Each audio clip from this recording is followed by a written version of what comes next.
Welcome back students, welcome to the class. तो हमने पहले जो पढ़ा था उसी को कंटिन्यू करेंगे। Z होता है rank of the unit cell, मतलब number of atoms in a unit cell. Unit cell क्या है? 3 dimensional space, a 3 dimensional arrangement which when repeated over and again it will reproduce the whole crystal. तो किसी भी unit cell के अंदर rank निकालनी हो, उसके टोटल नंबर ऑफ एटम्स निकालने हो, तो फॉर्मूला है number of atoms present at corner divided by 8 plus number of atoms present at faces divided by 2 plus number of atom inside the body divided by 1 plus number of atoms at edges divided by 4। तो क्योंकि corner contribution 1/8 होता है, face का contribution 1/2 होता है, inside the body contribution 1 होता है और एज पर जो कंट्रीब्यूशन है वो 1/4 होता है। इस वजह से हमने ये फॉर्मूला लिखा है। अब हम एक क्वेश्चन करेंगे। क्वेश्चन क्या है? क्वेश्चन कह रहा है calculate the number of atoms in a unit cell. तो उसको आपने नंबर यूनिट और फार्मूला बताना है। क्या बताना है? Find the formula also. तो कह रहा है having atom A at each corner. जो एटम ए है वो ईच कॉर्नर पे है। 2 atoms of B at each body diagonal and atom C at all the faces. ठीक है बेटे। तो पहले आप क्या करेंगे? पहले आप चेक करेंगे। तो ए कहाँ कहाँ पर है? ए है आपके ईच कॉर्नर पे।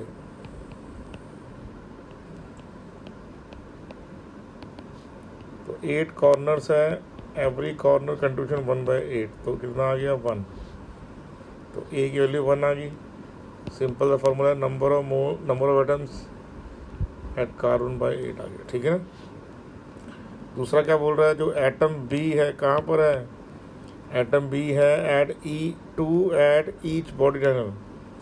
There are 4 body diagonals. कितने होते हैं? 4 body diagonals. Each has 2 atom of B. कितने होंगे यहाँ पे? 8 इलेक्ट्रॉन। कितने होंगे यहाँ पे? 8। Number of electron inside the body by 1। समझ आ गया बेटे आप लोगों को? ये डायरेक्ट फार्मूला आ गया। Sure about that. Atom C कहाँ पर है? एटम सी है यहाँ पे एट ऑल द फेसेस। तो कितने हैं? 6 फेसेस हैं। Every face has contribution 1/2। कितना आंसर आ गया? 3। Number of atoms at faces by 2। Clear है आपको? तो टोटल एटम्स कितने आ गए हैं? टोटल एटम आ गए 1 + 8 + 3। कितना आ गया बेटे आपके पास? 12। कितना आ गया यहाँ पे? तो टोटल नंबर ऑफ एटम्स आ गए हैं 12 आपके पास। फार्मूला क्या है? फार्मूला है A1 है, B8 है और C3 है। फार्मूला आ गया A1 B8 C3। ठीक है बेटे, क्लियर करो। ठीक है, आप क्वेश्चन को दोबारा समझिए। Atom A is present at each corner, तो 8 × 1/8 हो गया। Atom B is present at each body diagonal, 4 body diagonal है, हर बॉडी डायगोनल पे 2 एटम्स है। लिखा हुआ क्वेश्चन में 2 कर दिया, 8 हो गया। 6 फेसिस पर, ऑल फेसिस पर एटम नंबर सी है। तो सी में कितने हो गए? 6 फेसिस × 1/2, 3 आ गया। तो ए के 1 एटम है, ए का 1 एटम है, बी के 8 एटम्स हैं और सी के 3 है। ये फार्मूला हो गया A1 B8 C3। Sure about that? Easy? That is too easy. अगला क्वेश्चन देखिए, कह रहा है एटम्स ए बी सी और डी प्रेजेंट हैं एटम ए प्रेजेंट कहाँ पर है? एटम ए प्रेजेंट है कॉर्नर पे, एटम बी प्रेजेंट है फेस सेंटर पे, एटम सी प्रेजेंट है बॉडी सेंटर पे, और एटम डी प्रेजेंट है एज सेंटर पे। तो पहले एटम ए देख लीजिए, atom A present eight corners, तो number of atoms at corner by 8, 8 corner present है डिवाइडेड बाय 8, कितना आ गया? 1। तो ए की वैल्यू 1 आ ही नहीं आई आपके पास। फेस सेंटर, बी फेस पर है, तो number of atom at faces by 2, 6 faces पे है 2, कितना आंसर आ गया? 3। क्लियर? बॉडी सेंटर एक होता है, तो सी एक, बॉडी सेंटर एक ही होता है, पूरी बॉडी में एक ही बॉडी सेंटर है। एजिस, तो डी कहाँ पर है? Number of atoms at edges divided by 4, तो एजिस हैं 12 डिवाइड बाय 4, कितना आंसर आ गया? 3, कितना आ गया? 3। तो आंसर क्या है आपके पास? आंसर आया हमारे पास A1 B3 CD3। क्या आंसर आया? दोबारा चेक कर लेते हैं, चेक कीजिए। A1 B3 C1 D3 check कीजिए, यस और नो? इससे ये फॉर्मूला आ गया। Are you okay with that? Easy? That is too easy. ठीक है बेटे, समझ आ गया आप सब बच्चों को? कह रहा है नेक्स्ट क्वेश्चन, क्या कह रहा है बेटे? नेक्स्ट क्वेश्चन बोल रहा है आपको, वो कह रहा है in a unit cell atom B is present at only 6 corners and atom A is present at centre of the alternate faces. ठीक है, एक को छोड़कर एक फेस पे, तो अगर एक को छोड़कर एक फेस आया तो सिर्फ 2 फेस बचेंगे। रीज़न क्या होता है? जैसे आप अपने माइंड में इमेजिन कीजिए कि आप फर्श पर खड़े हुए हैं, तो चारों दीवारें अल्टरनेट फेस पे हैं। क्लियर नहीं क्लियर? तो उसका मीनिंग क्या होगा? उसका मीनिंग ये हो जाएगा आपके पास, तो इसका मीनिंग क्या हो गया? एक फेस से नेक्स्ट फेस पर नहीं है वो, तो जो दीवार, जो फर्श होगा उसके साथ साथ क्या होगा? फर्श के साथ साथ ही चारों दीवारें इमीडिएट नेक्स्ट होंगी, तो उस पर एटम नहीं है, तो किस पर है? छत पर है। क्या बड़े? छत पर है। तो टोटल 6 फेसिस पे सिर्फ 2 पर ही क्या है? सिर्फ 2 पर ही एटम है। क्लियर है क्या आपको मेरी बात? ठीक है, are you sure about that? दोबारा समझिए क्वेश्चन को। टोटल हमारे पास 8 corner, number of atoms at corner by 8, तो जो एटम बी है वो सिर्फ 6 जगह पर है, तो क्या आ जाएगा? 6 × 1/8, तो 3/4 आ गया। जो एटम ए है वो किस पर है? प्रेजेंट एट अल्टरनेट फेसिस, एक फेस को छोड़कर दूसरे फेस पे है। तो अगर फर्श पे है तो चारों दीवारों पर नहीं होगा, क्योंकि वो इमीडिएट फेस हो जाएगा। क्या हो जाएगा? वो इमीडिएट हो जाएगा। आर यू गेटिंग दैट और नॉट? क्लियर? तो ये 1/3 हो जाएगा, क्योंकि अगर आप इसको इमेजिनेशन कीजिए, जैसे आप अगर ज़मीन पर बैठे हुए हैं, आप फ्लोर पे बैठे हुए हैं, तो आप दीवारों पर नहीं हो सकते, क्योंकि वो आपका इमीडिएट फेस हो गया। आप अल्टरनेट फेस पे, मतलब एक को छोड़कर हैं, तो चारों दीवारें आपका क्या है? कंटिन्यूस आपके साथ में है। इसका मतलब क्या होगा? सिर्फ 2 फेस पर हैं। ठीक है, तो 2 × 1 तो 1/3 हो गया। तो ए की वैल्यू कितनी आ गई? ए की वैल्यू आ गई 1/3, बी की वैल्यू आ गई 3/4, तो एलसीएम कितना हो गया? एलसीएम हो गया 12, तो 12 से मल्टीप्लाई जाएंगे तो ए की वैल्यू कितनी आएगी? तो एलसीएम से लेने के बाद, क्योंकि एलसीएम कितना आ रहा है दोनों का? एलसीएम 12 आ रहा है, तो ए की वैल्यू कितनी हो जाएगी यहाँ पर? 4, बी की वैल्यू कितनी हो जाएगी? 9, तो ऑप्शन आ गया A4 B9, जगह A4 B9। हाँ, अब देखिए नेक्स्ट क्वेश्चन क्या है। नेक्स्ट क्वेश्चन यहाँ पर आपके पास है कह रहा है sodium crystallise in a body centred cubic, how many unit cells and how many atoms of sodium are present in 4.6 gram of sodium. देखिए एक यूनिट सेल में बीसीसी में, तो आप देखिए यहाँ पर क्या है, आपके पास क्या आएगा यहाँ पे कि एक यूनिट सेल जो बीसीसी है उसमें कितने एटम्स होते हैं, 2 एटम्स ऑफ सोडियम होते हैं। तो आप रिवर्स ऑर्डर में निकाल लीजिए क्वेश्चन को कि पहले number of moles of sodium निकाल लीजिए, उससे आप number of BCC unit cell निकाल लेंगे। तो पहले नंबर ऑफ सोडियम एटम कितने निकालेंगे, given mass by molar mass, तो 4.6 बाय 20 कितना 0.2 मोल्स आ गया। तो 0.2 मोल सोडियम मतलब हुआ 0.1 मोल ऑफ यूनिट सेल आएंगे। कारण क्या है, कारण ये है क्योंकि एक यूनिट सेल में 2 एटम्स होते हैं, तो 2 एटम्स का एक यूनिट बन गया। तो नंबर ऑफ यूनिट सेल कितने आ गए 0.1 मोल इंटू एवोगाड्रो नंबर, ये क्या आ गए number of unit cells in 4.6 grams of sodium. Easy था ना बेटे, बहुत बढ़िया क्वेश्चन है। और जो नंबर ऑफ सोडियम एटम आपके पास आएंगे, तो जो नंबर ऑफ सोडियम एटम्स आएंगे वो 0.2 मोल्स, 0.2 इंटू 10 पावर 20, ठीक है ना, easy, that is too easy. Next question कह रहा है identify the intermolecular forces that are present in the compound and then arrange them in melting point. और compound क्या है, NaF, chlorine, HCl and HF। तो पहले आप NaF को चेक करेंगे, तो NF क्या है, एक आयनिक कंपाउंड है।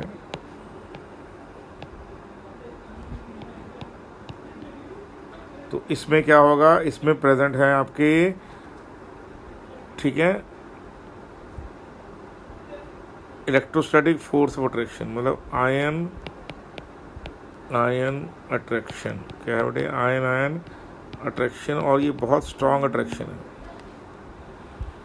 क्लियर है आपको ये बात। दूसरा जो केस है वो केस है क्लोरीन का।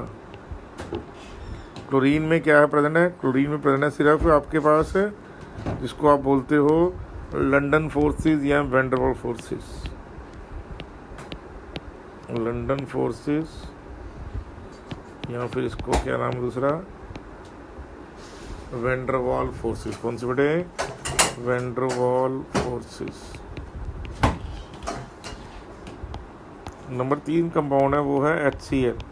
तो HCl में क्या प्रेजेंट है, HCl में प्रेजेंट है आपका डाइपोल मूवमेंट और लंदन 2 फोर्सेस हैं। डाइपोल मूवमेंट है क्योंकि HCl में ये पोलर कंपाउंड है, तो HCl पोलर कंपाउंड होने की वजह से डाइपोल अट्रैक्शन ले लिया, और प्लस लंदन फोर्स तो क्या है सभी मॉलिक्यूल में होती है क्योंकि ये सरफेस एरिया पे डिपेंड करते हैं। और चौथा जो एग्जांपल है वो है आपका HF का, दैट इज़ हाइड्रोजन फ्लोराइड। तो ये तो आपको पता ही है, इसमें हाइड्रोजन बॉन्डिंग होगी और प्लस लंदन फोर्सेस होंगी।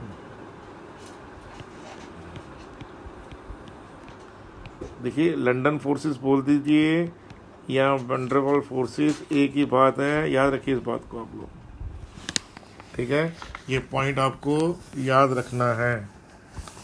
Are you sure about that. तो अगर आप हम चेक करेंगे तो हाइड्रोजन बॉन्डिंग सबसे स्ट्रांग होती है, ठीक है, लेकिन उससे भी स्ट्रांग होती है आयनिक बॉन्डिंग।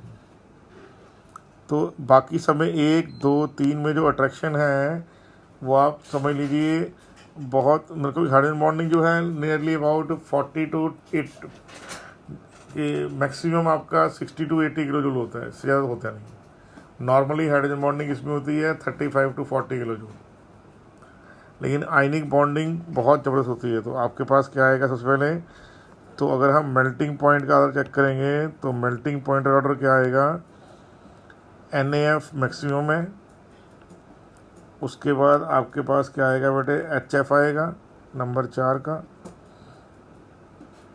फिर आपके पास आएगा HCl दैट इज़ नंबर 3, और सबसे लोएस्ट है वो है आपका क्लोरीन का। तो ये आपका मेल्टिंग पॉइंट का ऑर्डर होगा। Are you sure about that? बहुत इम्पोर्टेंट क्वेश्चन है और हम अक्सर इन चीज़ों को ध्यान से पढ़ते नहीं हैं, जबकि ऐसे क्वेश्चन बहुत पॉपुलर हैं एग्ज़ाम में। London forces, van der forces, ये आप चेक कर लेंगे तो आपको पिछले 2-3 सालों में लगभग एग्ज़ाम में आपको हर एक पेपर में मिल जाएगा। तो ये जो फोर्सेस हैं, दो जगह पर अब इनके बारे में डिस्क्रिप्शन दे रखी है, एक सॉलिड स्टेट के अंदर और एक क्लास 11th में जो आपका स्टेट्स ऑफ मैटर है उसके अंदर। तो दोनों जगह वो आप ध्यान से पढ़िएगा।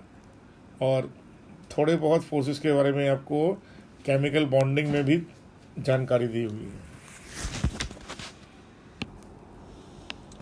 देखिए, आपने क्लासिफिकेशन करनी है मॉलिक्यूल की कि वो अमॉर्फस सॉलिड्स हैं या क्रिस्टलिन सॉलिड्स हैं।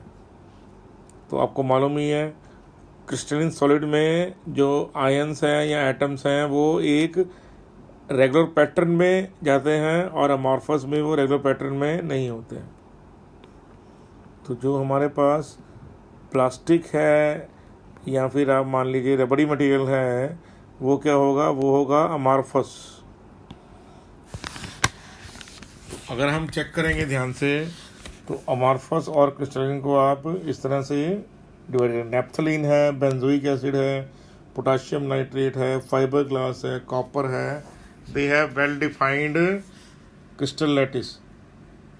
लेकिन जो अमॉर्फस हैं, polyurethane, Teflon, cellophane, polyvinyl chloride, all of them are, ये पॉलीमर्स हैं। क्या बेटा, ये सब के सब क्या हैं? पॉलीमर्स। अब हम देखिए नेक्स्ट में सीखेंगे हम कि किस तरह से हम चेक करेंगे कि एक जो कॉर्नर है वो 8 यूनिट सेल्स में डिवाइड होता है। तो आप चेक कीजिए, मैं यहाँ पे कॉर्नर पे देखिए, मैं कॉर्नर पे ये जो एटम है, देखिए ये जो एटम है ये चेक करेंगे कैसे 8 यूनिट सेल में आपके पास डिवाइड होता है। देखिए यहाँ पर, तो पहला यूनिट सेल बनाऊँ। देखिए ये यूनिट सेल नंबर 1 है, एक ये उसके एज पर है,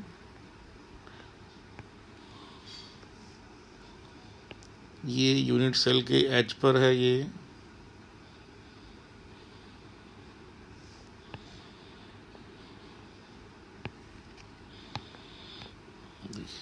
यूनिट सेल नंबर 1। ठीक है बेटे, ये है यूनिट सेल नंबर 2।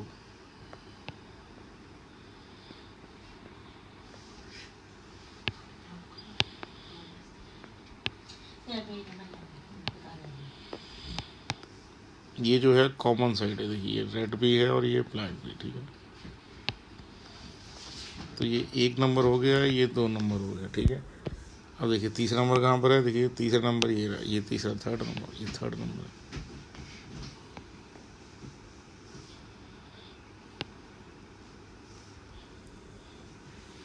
क्लियर नहीं क्लियर?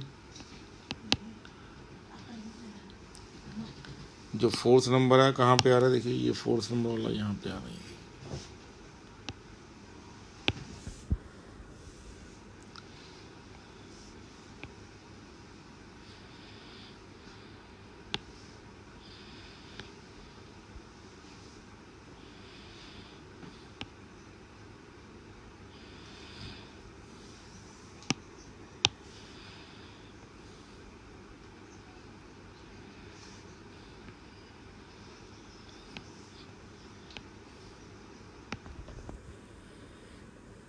तो ये कितना आ गया? तो ये आ गया 3 नंबर और ये आ गया 4 नंबर से। अब इन्हीं के ऊपर और है। ठीक है, ये देखिए 2 के ऊपर, देखिए 1 के ऊपर 5 होगा, 2 के ऊपर 6 होगा, 3 के ऊपर 7 होगा, 4 के ऊपर 8 होगा। चेक कीजिए, ये इसी के ऊपर सिर्फ टॉप पर आप चेक कर लीजिए, यहाँ से जाएगा वो, यहाँ से देखिए ये 2 के ऊपर बनने यहाँ पर, ये देखिए एक के ऊपर मर रहा ही नहीं बना, देखिए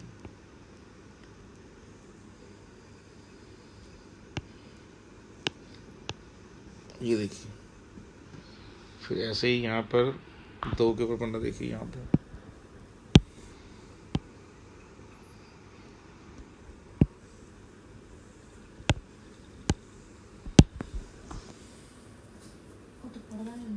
ये 1 के ऊपर ये बन रहा है, 2 के ऊपर ये बन रहा है, ये 2 के ऊपर ये वाला बन रहा है, ये 2 है, ये 1 डैश है, ऐसे ही ये 3 डैश है और 4 डैश है, ठीक है 3 डैश है, ये 4 डैश है।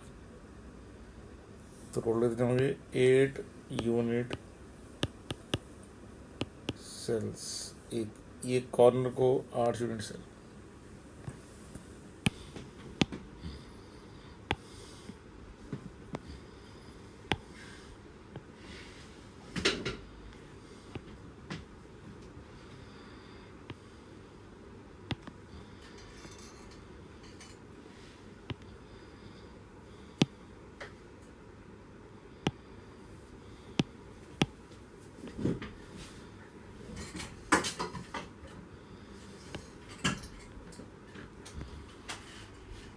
आई think you now get that, ठीक है ना।